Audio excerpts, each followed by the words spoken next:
Hey everyone, I hope आप सब अच्छे होंगे। सो इंडियन पॉलिटी की सीरीज़ आपकी चल रही है यहाँ पे, जो आपके हर एक एग्ज़ाम के लिए बेनिफिशियल है, whether it is a JK SSB exam and other exam as well. Okay. और हम लोग फंडामेंटल राइट डिस्कस कर रहे थे। फंडामेंटल राइट आपके part third of the Indian constitution में एंश्राइंड है और इसके अंडर आर्टिकल 12 to 35 इंक्लूडेड है। ओके।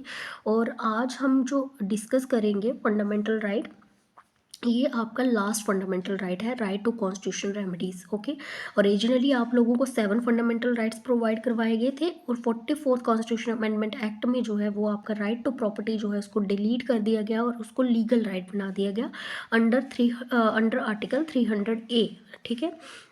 सो अभी हमारे पास कितने राइट हैं? 6 राइट है। Right to equality, right to freedom, right against exploitation, right to freedom of religion, right cultural and education right, right to constitution remedies.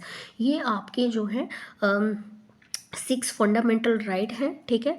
सो आज जो है ये जो है हमारा लास्ट फंडामेंटल राइट है। इसके अलावा और भी आर्टिकल्स हैं आपके 33, 34 और 35। ठीक है, वो हम कल के सेशन में जो है वो कर लेंगे। सो देखिए आज क्या है आपका right to constitution remedy. Right to constitution remedy आपके आर्टिकल 32 के साथ डील करता है। और राइट टू कॉन्स्टिट्यूशन रेमेडीज जो है, जितने भी आपने फंडामेंटल राइट्स पढ़े हैं पार्ट थर्ड में, इन सबसे पावरफुल है। ओके। सो स्टार्ट करते हैं। देखिए, the mere declaration of fundamental right in the constitution is meaningless, useless, worthless without providing the efficient machinery of the enforcement if and when they are violate. क्या कहता है ये right to constitution remedies? कह रहा है कि जितने भी फंडामेंटल राइट्स आपको पार्ट थर्ड में कॉन्स्टिट्यूशन प्रोवाइड करवाता है वो मीनिंगलेस है, यूजलेस है, जब तक कि उनके लिए एक एफिशिएंट मशीनरी अगर प्रोवाइड ना करवाई जाए। इफ़ अगर मान लीजिए एक पर्सन के फंडामेंटल राइट वायलेट होते हैं, अगर एक प्रॉपर मशीनरी ही नहीं है, एक प्रॉपर ऐसी बॉडी ही नहीं है जो उन फंडामेंटल राइट्स को इन्फोर्स करवा सके, तो ये जो आपके फंडामेंटल राइट्स एक पर्सन को, एक इंडिविजुअल को, एक सिटीजन को प्रोवाइड करवाए जा रहे हैं स्टेट में, तो इसकी क्या कह रहा है कि कोई भी मतलब नहीं रह जाएगा, ये तो फिर यूजलेस है, वर्थलेस है। ठीक है। नेक्स्ट देखिए, हैंस आर्टिकल 32। देखिए article 32, the right to remedy for the enforcement of fundamental right of an aggrieved person. Article कहते हैं अंडर आर्टिकल 32 आर्टिकल क्या है, एक फंडामेंटल राइट है। एक सिटीज़न को ये अधिकार देता है कि अगर उसके फंडामेंटल राइट जो है वायलेट हो रहे हैं तो वो अंडर आर्टिकल 32 जो है अपने फंडामेंटल राइट्स को क्या करवा सकता है, इन्फोर्स करवा सकता है। ठीक है। एग्जाम में आपसे पूछा जा सकता है कि आर्टिकल 32 किसके साथ डील करता है, या फिर क्या जो है एडवांटेजेस देता है एक सिटीज़न को, तो वो क्या देता है एडवांटेजेस, क्या देता है? The right to remedies for the enforcement of fundamental right, अपने फंडामेंटल राइट को इन्फोर्स करवाने के अधिकार देता है आपका article 32। Okay. In other word, the right to get the fundamental right protected is in itself a fundamental right. देखिए, हमें हमारे जो फंडामेंटल राइट है, ठीक है, उन राइट्स को लिया है हमने, जो फंडामेंटल राइट हमें प्रोवाइड किए गए हैं वो तो हमारे अधिकार हैं ही हैं, लेकिन आर्टिकल 32 क्या कहता है कि उन फंडामेंटल राइट्स को प्रोटेक्ट करना, उनको कंजर्व करना, वो भी हमारा क्या है, एक फंडामेंटल राइट है। ओके। और ये कंजर्व करने का अधिकार हमें कौन देता है, उनको प्रोटेक्ट करने का अधिकार हमें कौन देता है? आर्टिकल 32 देता है, राइट टू कॉन्स्टिट्यूशनल रेमेडीज। ठीक है। और यही चीज़ जो है हमारे फंडामेंटल्स को क्या बनाती है, रियल बनाती है। ओके।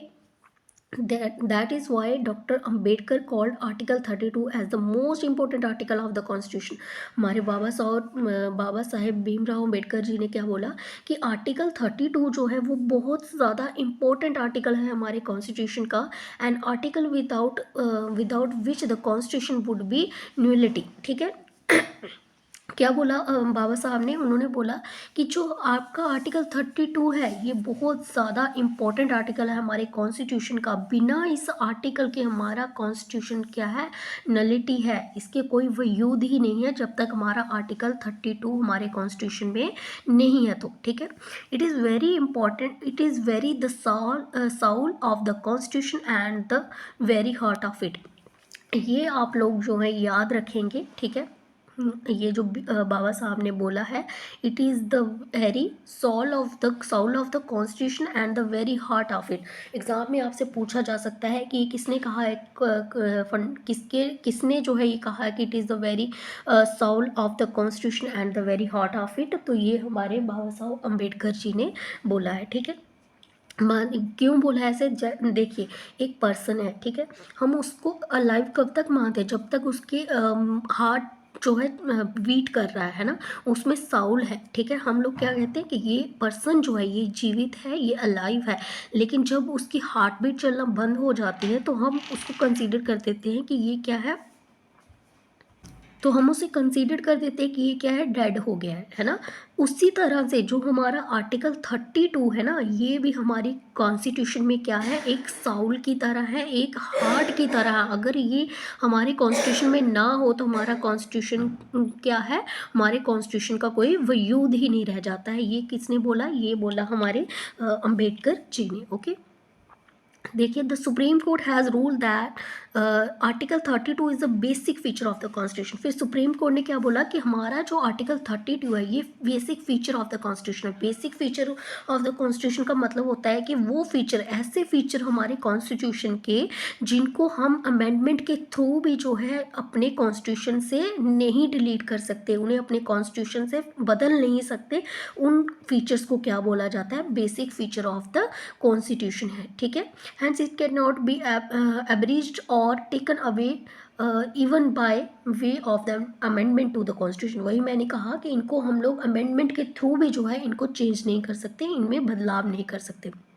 देखिए it contain the following 4 provision, इसके अंडर आपके 4 प्रोविजन आते हैं। वो 4 प्रोविजन क्या है, the right to move the supreme Court by appropriate proceeding for the enforcement of the fundamental right is granted. देखिए क्या बोल रहा है कि अगर किसी पर्सन के 4 प्रोविजन दिए, फर्स्ट प्रोविजन में क्या बोल रहा है कि अगर किसी पर्सन के फंडामेंटल राइट जो उसको प्रोवाइड करवाए गए हैं हमारे कॉन्स्टिट्यूशन के द्वारा, अगर वो किसी के फंडामेंटल राइट वायलेट हो रहे हैं तो उसके पास जो है आर्टिकल 32 उसको अधिकार देता है कि वो डायरेक्टली जो है वो सुप्रीम कोर्ट के पास जा सकता है और अपने फंडामेंटल राइट्स को इन्फोर्स करवा सकता है। ठीक है, फर्स्ट प्रोविजन आपका ये बोलता है। सेकेंड प्रोविजन देखिए, the supreme Court shall have the power to issue direction or writs for the enforcement of any of the fundamental rights। ठीक है, अब देखिए क्या बोल रहा है, एक सेकेंड रुकिए, एक सेकेंड बस वेट कीजिए। हाँ जी, देखिए अब क्या बोल रहा है हमारा सेकंड प्रोविजन कह रहा है कि the supreme Court shall have the power to issue direction और ऑर्डर और writ for the enforcement of any fundamental rights. ठीक है, हमारे सुप्रीम कोर्ट को जो है अधिकार दिया गया है, अगर कोई पर्सन का फंडामेंटल राइट जो है वायलेट हो रहा है, वो सुप्रीम कोर्ट के पास जा रहा है, तो सुप्रीम कोर्ट का अधिकार है कि उसको इन्फोर्स करवाने के लिए उसको पावर दी गई है कि उस पर्सन के फंडामेंटल राइट को इन्फोर्स करवाने के लिए सुप्रीम कोर्ट क्या कर सकता है, डायरेक्शन इशू कर सकता है, ऑर्डर इशू कर सकता है या फिर रिट भी इशू कर सकता है। ठीक है, अब ये रिट कौन कौन सी हैं आपकी, इसमें जो है 5 रिट्स आपकी आती हैं। ठीक है, हॉबियस कॉर्पस, मैंडमस, ठीक है, प्रोहेबिशन, स्टैट्यूटरी एंड कोवरेंटो, ये 5 रेट हैं। इन 5 रेट्स को भी जो है क्या कर सकता है, सुप्रीम कोर्ट इशू कर सकता है एक पर्सन के फंडामेंटल राइट को इन्फोर्स करवाने के लिए। ओके, अब नेक्स्ट देखिए, सी प्रोविजन क्या कहता है, parliament can empower any other court to issue, हर जगह इशू का ये इशू हो गया है। देखिए अब देखिए, parliament can empower any other court to issue direction order and writ of all kind. देखिए अब क्या कहता है कि पार्लियामेंट्स जो है उसको भी क्या है, उसके पास भी अधिकार है पार्लियामेंट के पास कि वो क्या कर सकता है, कोई और जो कोर्ट है, ठीक है, एनी अदर कोर्ट जो है issue direction, any other court to issue direction order and writ of all kind, किसी और जो हमारे एक तो सुप्रीम कोर्ट हो गया, एक हाई कोर्ट हो गया, इनको तो ऑलरेडी जो है पावर दी गई है कि ये डायरेक्शन, रिट या इशू या फिर ऑर्डर जो है कोई इशू कर सकते हैं फंडामेंटल राइट को इन्फोर्स करवाने के लिए। लेकिन कह रहा है कि पार्लियामेंट के पास पावर है कि वो किसी और कोर्ट को भी ये पावर्स दे सकता है कि वो फंडामेंटल राइट का अगर वायलेशन होता है, कोई पर्सन आता है उनके पास, तो वो ऑर्डर इशू कर सके, रिट इशू कर सके या डायरेक्शन इशू कर सके उस राइट्स के रिगार्डिंग। ठीक है, अब वो अदर राइट जैसे हो गए आपके लोकल राइट, जैसे लोकल कोर्ट जैसे हो गए आपके, डिस्ट्रिक्ट कोर्ट हो गए, सेशन कोर्ट हो गए, उनकी बात की जा रही है इसमें। ठीक है, बट ऐसा होगा नहीं क्योंकि ऑलरेडी हमारी जो जुडिशरी है वो बहुत ज़्यादा पावरफुल है। ठीक है, हमारे गवर्नमेंट में 3 ऑर्गन आते हैं, legislature, executive and judiciary. Legislature हमारी लॉ मेकिंग बॉडी है। एग्जीक्यूटिव कौन होते हैं? एग्जीक्यूटिव हमारे होते हैं जो काउंसिल ऑफ मिनिस्टर से बनता है। ठीक है, जो पार्टी जो है मेजॉरिटी में जो जीतती है इलेक्शन में, उसकी जो गवर्नमेंट बनती है उसके ही जो है काउंसिल ऑफ मिनिस्टर जो है अपॉइंट किए जाते हैं और वही जो है एग्जीक्यूट करती है हर एक चीज़ को। ठीक है, उसको हम क्या बोलते हैं? एग्जीक्यूटिव। और जुडिशरी जो भी लॉ एंड ऑर्डर्स जो हैं, पॉलिसीज जो लेजिस्लेचर या एग्जीक्यूटिव लाते हैं उनको इंटरप्रेट करने का कि ये हमारे कंट्री के लिए, हमारे कंट्री की वेलविंग के लिए अच्छे हैं या नहीं है, ये कौन डिसाइड करता है? ये जुडिशरी डिसाइड करती है। हमारी जुडिशरी को जो है इतना ज़्यादा पावरफुल बनाया गया है। ठीक है, ऑलरेडी जो है सुप्रीम कोर्ट और हाई कोर्ट को इतना ज़्यादा जो है पावर दे दी गई है। ठीक है, तो ऐसा तो होगा नहीं कि पार्लियामेंट क्या करेगी कि हमारे जो लोकल कोर्ट हैं उनमें भी ये जो है प्रावधान ले आए। ठीक है, सो ये अलग बात थी, ये मैं आपको समझाने के लिए ऐसे बोल रही थी। ठीक है, ये था थर्ड प्रोविजन। नेक्स्ट देखिए, अब देखिए एक चीज़ में इसका डी में देखिए, डी वाले प्रोविजन में क्या कहा है? द राइट टू मूव, एक सेकेंड देखिए, the right to move the supreme Court shall not be suspended. ठीक है, जो आपके पास राइट है सुप्रीम कोर्ट के पास जाने का, अगर आपके जो है फंडामेंटल राइट वायलेट हो रहे हैं तो आपके पास अधिकार है, आप डायरेक्टली जो है किसके पास जा सकते हो? आप सुप्रीम कोर्ट के पास जा सकते हो। तो इसमें फोर्थ प्रोविजन में क्या बोला है? The right to move the supreme Court shall not be suspended. इसको जो है सस्पेंड नहीं किया जा सकता, एक पर्सन को रोका नहीं जा सकता उसके फंडामेंटल राइट को इन्फोर्स करवाने के लिए। अगर वो जाना चाहता है सुप्रीम कोर्ट में तो उसको रोका नहीं जा सकता except as otherwise provided for by the constitution. Thus the constitution provides that the president can suspend the right to move any court for the enforcement of the fundamental right during a national emergency। कह रहा है कि ऐसे अगर किसी person के fundamental right violate हो रहे हैं तो ऐसे जो है उसको कोई रोक नहीं सकता है। ठीक है, उसको कोई भी नहीं रोक सकता कि वो सुप्रीम कोर्ट में ना जाए। ठीक है, बट प्रेसिडेंट के पास जो है पावर है कि वो जो है सस्पेंड कर सकता है, एक इंडिविजुअल को अपने कोर्ट में जाने से रोक सकता है। कब? जब हमारे जो है नेशनल इमरजेंसी चल रही हो।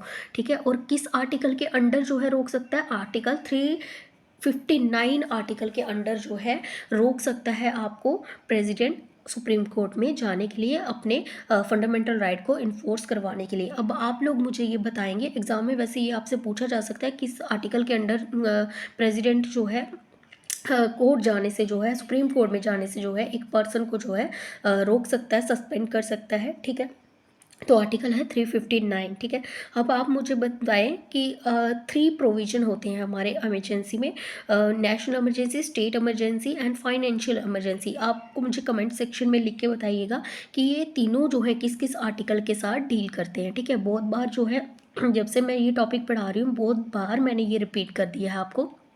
ठीक है, so it is this clear that the supreme Court has been constituted as the defender and the guardian of the constitution. ठीक है, ये एग्जाम में आपसे पूछा जा सकता है, जिस चीज़ को मैं बहुत ज़्यादा हाईलाइट करती हूँ उसको आप लोग जो है स्टार पॉइंट कर लीजिए कि ये पूछने के चांसेस है। अगर एग्जाम में पूछा जाए कि कौन सा राइट जो है डिफेंडर है एंड गारंटर है, हम गारंटर है फंडामेंटल राइट्स का, कौन सा आर्टिकल जो है डिफेंडर है और ग्रांटर है fundamental right, एक second, it is clear that the Supreme Court has been constituted as the defender and the grantor of the fundamental right of the citizen। तो किसको जो है ग्रांटर और डिफेंडर बोला जाता है फंडामेंटल राइट्स का? तो वो बोला जाता है आपके सुप्रीम कोर्ट को। ठीक है, सुप्रीम कोर्ट को जो है अधिकार दिए गए हैं। ठीक है, वो आपका डिफेंडर भी है और ग्रांटर भी है। Okay, it has been wasted with the original and the wide powers for that purpose. अब देखिए इसके रिलेटेड जो है सुप्रीम कोर्ट के पास क्या है, ओरिजिनल पावर है, वाइड पावर है, ठीक है, फंडामेंटल राइट्स के रिलेटेड, उनको इन्फोर्स करवाने के रिलेटेड, ठीक है। Original because an aggrieved citizen can directly go to the supreme court not necessarily by the way of appeal. Wide because it is a power is not restricted to issue of order और direction but also a writ of all kind, ठीक है। Original किस लिए है, original क्यों कहा जाता है हमारे सुप्रीम कोर्ट को, क्योंकि देखिए एक सेकेंड वेट कीजिए। देखिए सुप्रीम कोर्ट को जो है क्या पावर दी गई है, ओरिजिनल पावर दी गई है, उसको वाइड पावर दी गई है। अगर हम ओरिजिनल देखें तो ओरिजिनल इन द सेंस कि हर एक पर्सन के पास अधिकार है कि वो क्या कर सकता है, सुप्रीम कोर्ट में डायरेक्टली जा सकता है, उसको कोई अपील की ज़रूरत नहीं है, ठीक है, अपील करने की ज़रूरत नहीं है, वो डायरेक्टली जो है सुप्रीम कोर्ट में जा सकता है। और वाइड इन द सेंस क्या है, वाइड इन द सेंस कि सुप्रीम कोर्ट के पास सिर्फ यही पावर नहीं है कि वो ऑर्डर या डायरेक्शन इशू करे, उसके पास ये भी पावर है कि वो रिट इशू कर सकता है ऑफ ऑल काइंड, किसी भी तरह की जो है फंडामेंटल राइट्स के रिलेटेड इन्फोर्स करवाने के रिलेटेड जो है सुप्रीम कोर्ट जो है इशू कर सकता है writ. Okay, the purpose of Article 32 is to provide a guaranteed, effective and expeditious, inexpensive and summary remedy for the protection of the fundamental rights, ठीक है। आर्टिकल 32 क्या है, पूरी तरह से क्या है, एक समरी की तरह है। समरी किसकी है, रेमेडीज़ की, किसकी रेमेडीज़ की, for the protection of fundamental right, remedies किसके, हमारे फंडामेंटल राइट को प्रोटेक्ट करने की एक पूरी होल जो है एक समरी है हमारा article 32। Only the fundamental rights granted by the constitution can be enforce under article 32। सिर्फ जो हमारे जो फंडामेंटल राइट जो हमें प्रोवाइड करवाए गए हैं उसको अगर कोई इन्फोर्स करवा सकता है तो वो सिर्फ जो है आर्टिकल 32 के अंडर करवा सकता है, and not any other right like non-fundamental constitutional right, statutory right and customary right and so on, ठीक है। तो आर्टिकल 32 में हम लोग जो है सिर्फ फंडामेंटल राइट को ही हम लोग क्या करवा सकते हैं, इन्फोर्स करवा सकते हैं।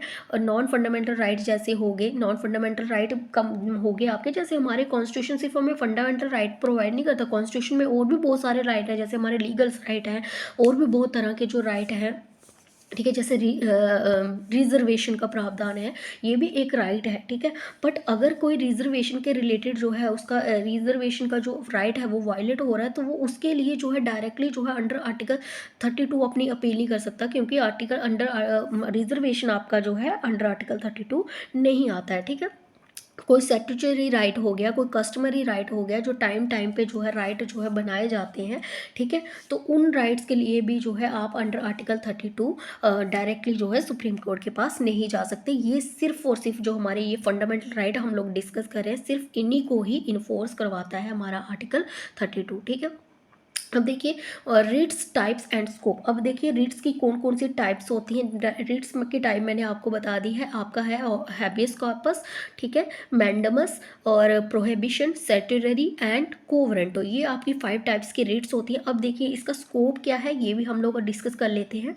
The supreme court under article 32 and the writ types and scope.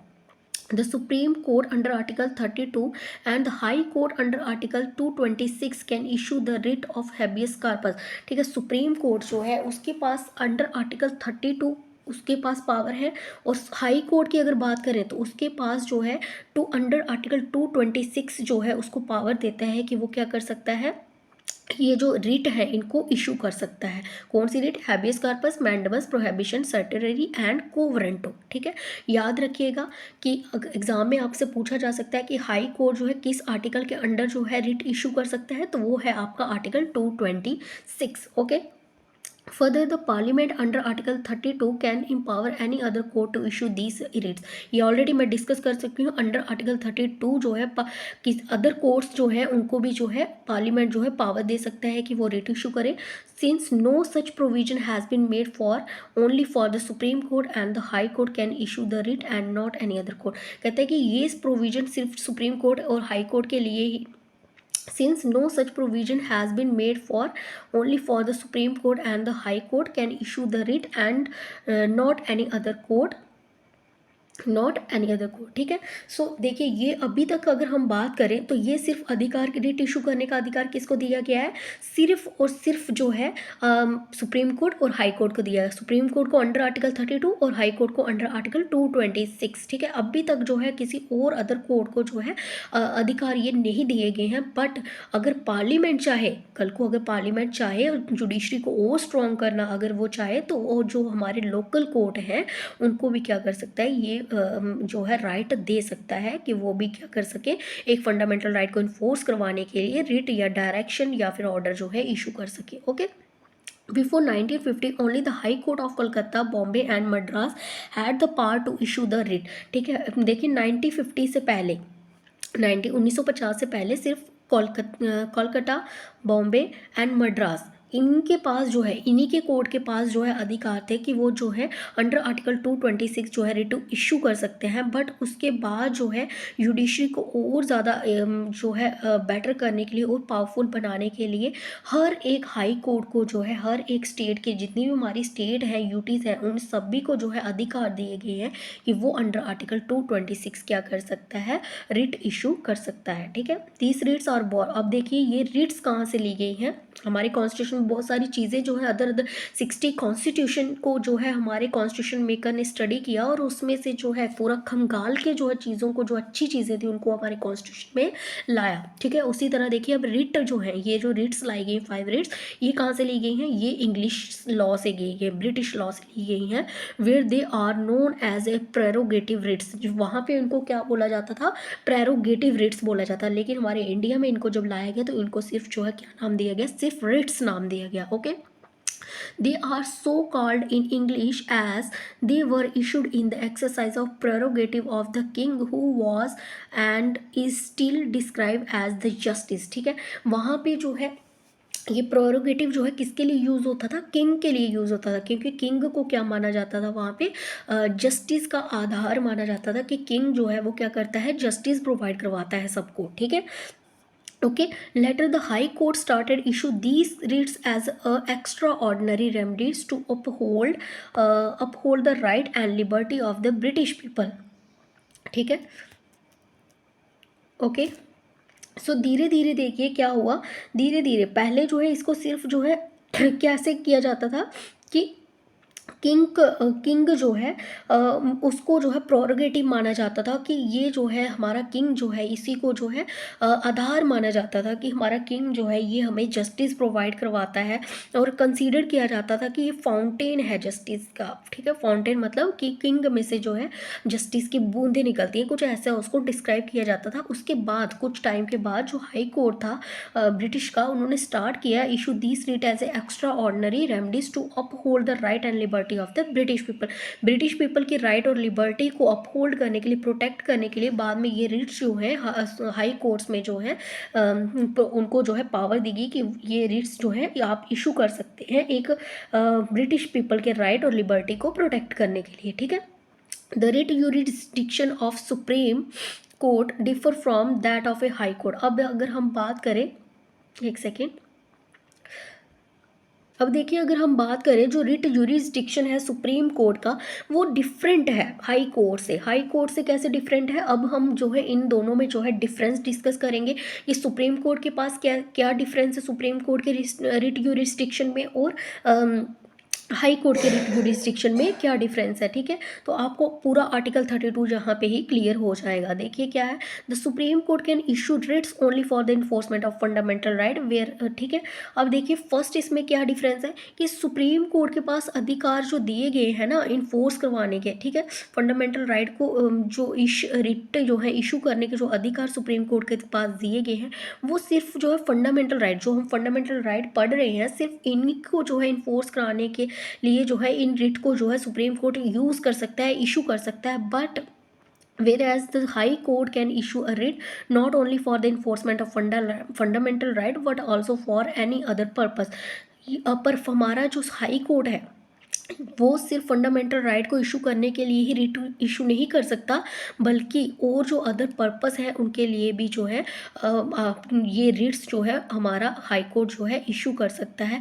जैसे आपके कोई नॉन फंडामेंटल राइट्स हो गए, नॉन फंडामेंटल राइट्स जैसे मैंने आपको बता दिया, और तरह के जैसे कोई लीगल राइट हो गया, प्रॉपर्टी के रिलेटेड हो गया, उनको भी जो है उसमें भी ये जो रिट है ये हमारा हाई कोर्ट क्या कर सकता है, इशू कर सकता है। The expression for any other purpose. अब एनी अदर पर्पस में जैसे मैं आपको बोल रही हूँ, enforcement of ordinary legal right, जो लीगल राइट है उनको इन्फोर्स करवाने के लिए जो है हमारा जो हाई कोर्ट जो है इन रिट्स को इशू कर सकता है। Thus the writ jurisdiction of the supreme court in this respect is narrow. अगर हम देखें जो रिट यूरिसडिक्शन है हमारे सुप्रीम कोर्ट का, तो आपको क्या दिखेगा, थोड़ा नैरो दिखेगा। नैरो इन द सेंस कि ये सिर्फ फंडामेंटल राइट को ही इन्फोर्स करवाने के लिए रिट इशू करता है, ठीक है, और अदर किसी पर्पस के लिए इशू नहीं कर सकता। लेकिन हाई कोर्ट का अगर हम रिट यूरिसडिक्शन देखें तो ये क्या है, एक वाइडर है, क्योंकि ये हर एक राइट्स को जो है इन्फोर्स करवाने के लिए इन 5 रिट्स में से कोई भी रिट्स जो है इशू कर सकता है। फर्स्ट आपका ये आ गया इसका डिफरेंस। सेकंड डिफरेंस देखिए, the supreme court can issue writ against a person or government throughout the territory of India. अब सुप्रीम कोर्ट के पास अधिकार क्या है कि वो इन रिट्स को इशू कर सकता है, एक पर्सन के अगेंस्ट भी कर सकता है, गवर्नमेंट के अगेंस्ट भी कर सकता है, through out the territory of India. India की जो पूरी बाउंड्री है, डिमार्केशन है, उसके अंडर कहीं भी कर सकता है। मतलब जैसे जम्मू में भी कर सकता है किसी पर्सन के अगेंस्ट, या फिर दिल्ली में भी कर सकता है, कहीं भी कर सकता है, ठीक है, okay. But whereas a high court can issue a writ against a person residing और अगेंस्ट अ गवर्नमेंट, एक सेकेंड, बट जो हमारा हाई कोर्ट है, ठीक है, हाई कोर्ट जो है वो कर सकता है, इन रिट को इशू कर सकता है, बट उन्हीं पर्सन के अगेंस्ट, उन्हीं अथॉरिटी के अगेंस्ट कर सकता है जो उसकी टेरिटरी के अंडर आ रहे हैं। मान लीजिए 1 मिनट के लिए, मान लीजिए 1 मिनट के लिए कोई पर्सन है, ठीक है, कोई पर्सन, ये है आपका ये है आपका दिल्ली का हाई कोर्ट, ठीक है, दिल्ली का हाई कोर्ट है ये, ठीक है। तो ये दिल्ली का हाई कोर्ट जो है ये जम्मू के हाई कोर्ट के किसी जो है जम्मू के किसी पर्सन के अगेंस्ट जो है ये रिट जो है इशू नहीं कर सकता। ये सिर्फ जो है दिल्ली के हाई कोर्ट के जो दिल्ली के हाई कोर्ट के यूरिसडिक्शन टेरिटरी के अंडर आएगा, सिर्फ उसी पर्सन के अगेंस्ट जो है ये क्या कर सकता है, रिट इशू कर सकता है। बट एक और इसमें है कि अगर कोई मसला, कोई प्रॉब्लम जो है JNK इशू जो है उसका यहाँ से स्टार्ट हुआ है, दिल्ली हाई कोर्ट से जो है अगर स्टार्ट हुआ है, तो फिर जो है वो क्या कर सकता है, इस JNK के अगेंस्ट जो पर्सन है उसके अगेंस्ट जो है इन रिट्स को इशू कर सकता है, okay. Thus, the territorial jurisdiction of Supreme Court for the purpose of issuing writ is wider than that of High Court. इसमें क्या है, जो रिट यूरिसडिक्शन इशू करने का है वो सुप्रीम कोर्ट का यहाँ पे वाइडर है, लेकिन हाई कोर्ट का क्या है, यहाँ पे नैरो दिखाया गया है। नैरो आपको समझ आ गया होगा कि वो सिर्फ अपनी बाउंड्री के अंडर हाई कोर्ट के अंडर जो जिस बाउंड्री के अंडर उसकी यूरिसडिक्शन आ रही होगी, सिर्फ वहाँ पे वो क्या कर सकता है, रिट इशू कर सकता है, पूरी इंडिया में नहीं कर सकता। बट सुप्रीम कोर्ट जो है वो पूरी इंडिया में जो है कहीं पे भी जो है रिट इशू कर सकता है, किसी भी पर्सन के अगेंस्ट, गवर्नमेंट के अगेंस्ट, ओके। थर्ड देखिए, remedies under article 32 is in itself fundamental right, hence the supreme court may not refuse the exercise its writs jurisdiction. देखिए, अब जो रेमेडी आर्टिकल 32 के अंडर आ रही हैं, ये क्या है, हमारा एक फंडामेंटल राइट है। आर्टिकल जो कॉन्स्टिट्यूशन रेमेडीज है, it is also a fundamental right है, ठीक है। तो सुप्रीम कोर्ट क्या है, सुप्रीम कोर्ट रिफ्यूज़ नहीं कर सकता। अगर मान लीजिए सुप्रीम कोर्ट के पास कोई पर्सन आ रहा है, उसका फंडामेंटल राइट जो है वायलेट हो रहा है, तो वो सुप्रीम कोर्ट के पास अगर आता है तो सुप्रीम कोर्ट जो है वो रिफ्यूज़ नहीं कर सकती इन रिट को एक्सरसाइज करने के लिए, ठीक है, उसको करना ही पड़ेगा, ठीक है।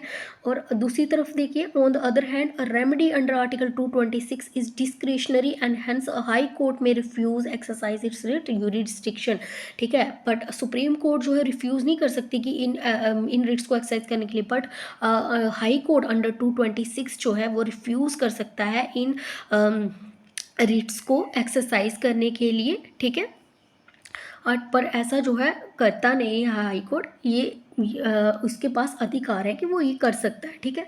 Article 32 does not merely confer any power on the supreme court as article 226 does not does on a high court to issue writs for the enforcement of right or other right as a part of its general jurisdiction. The Supreme Court is constituted as a defender and the guarantor of the fundamental right. So we will, ठीक है। सो देखिए क्या बोल रहा है इसमें, एक second. I hope यहाँ तक आपको समझ आया होगा कि क्या है इसमें डिफरेंस, क्या है दोनों में, क्या डिफरेंस नहीं है। आर्टिकल 32 क्या कहता है, आर्टिकल 226 क्या कहता है, क्या क्या पावर्स जो है वो प्रोवाइड करवाता है, ठीक है। आर्टिकल 32 जो है वो जो है रिफ्यूज़ नहीं कर सकता इन रिट को इशू करने के लिए, एक्सरसाइज करने के लिए, लेकिन आर्टिकल 226 के अंडर जो है हाई कोर्ट जो है इसके लिए रिफ्यूज़ कर सकता है। सो ये था आपका आज का पूरा इसका इंट्रोडक्शन पूरा आर्टिकल 32 का। इसकी जो रिट्स है वो हम लोग कल के सेशन में जो है वो डिस्कस करेंगे, ओके। सो मिलते हैं कल के सेशन में। अगर लेक्चर अच्छा लगा हो तो वीडियो को प्लीज़ लाइक करें और चैनल को सब्सक्राइब करें, ठीक है। जो मैंने मेन पॉइंट्स इसमें आपको बताए हैं वो सब आप चीज़ें जो है अच्छे से नोट डाउन कीजिए, उनको रिवाइज़ कीजिए बार बार। जैसे मैंने आपको बताया कि गारंटर है हमारा सुप्रीम कोर्ट, डिफेंडर और ग्रांटर है फंडामेंटल राइट का, ये एग्जाम में पूछा जा सकता है, आपको पूछा जा सकता है। आर्टिकल 32 किसके साथ डील करता है, तो कॉन्स्टिट्यूशनल रेमेडीज़ के साथ डील करता है, ठीक है। सबसे पावरफुल राइट कौन सा है, तो हमारा फंडामेंटल राइट में सबसे पावरफुल राइट है right to constitutional remedy. High court किस आर्टिकल के अंडर जो है रिट इशू कर सकता है, तो 226 के अंडर कर सकता है।